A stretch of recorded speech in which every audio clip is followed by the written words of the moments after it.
आज हम सीखेंगे एक एक विधि।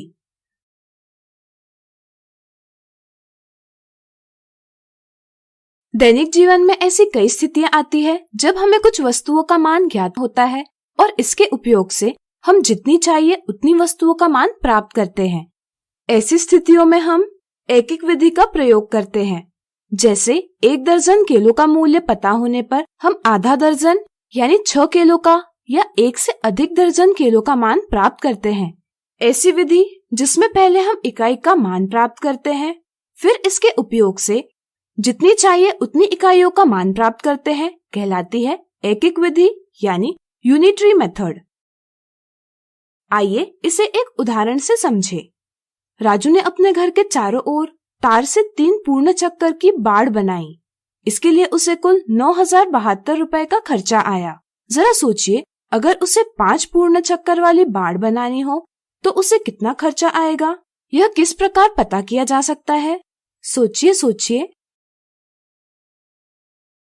चलिए हम बताते हैं।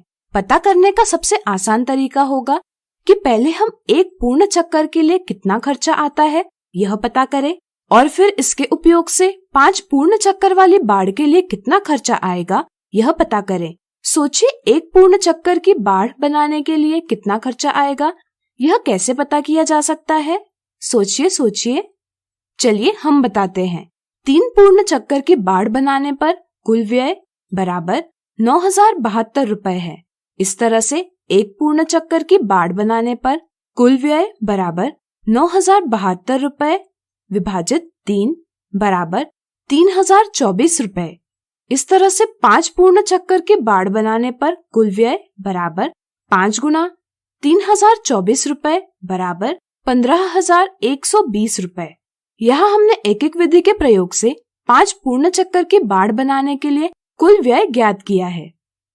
ध्यान रहे, अगर हमें 1 से ज्यादा वस्तुओं का मूल्य दिया होगा तब हम उस मूल्य को वस्तुओं की संख्या से विभाजित कर एक वस्तु का मूल्य प्राप्त करते हैं।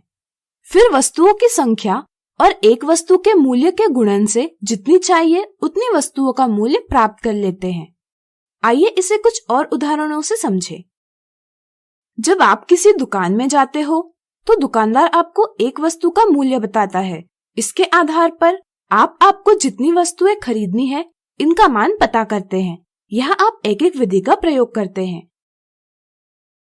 सब्जी खरीदने जाने पर सब्जी बेचने वाला आपको 1 किलो का दाम बताता है।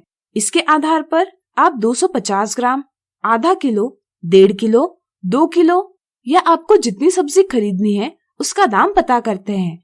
यहाँ भी आप एक एक विधि का प्रयोग करते हैं। इसी तरह निम्न स्थितियों के लिए भी आप एक एक विधि का प्रयोग करते हैं। गाड़ी चालक पता करते हैं कि उनकी गाड़ी 1 लीटर पेट्रोल में कितने दूर जाती है। इस आधार पर वे पता करते हैं कि वांछित दूरी तय करने के लिए कितना पेट्रोल लगेगा। कंपनी एक दिन में कितनी वस्तुएं बनाती है, इस आधार पर महीने या साल में कितनी वस्तुएं बनाती है यह पता लगाया जा सकता है। प्रयास कीजिए, ऐसी 5 स्थितियों को याद कीजिए जहां आपने एक एक विधि का प्रयोग किया होगा। तो आज हमने सीखी एक एक विधि। अगले वीडियो में इसे कुछ और उदाहरणों से समझेंगे।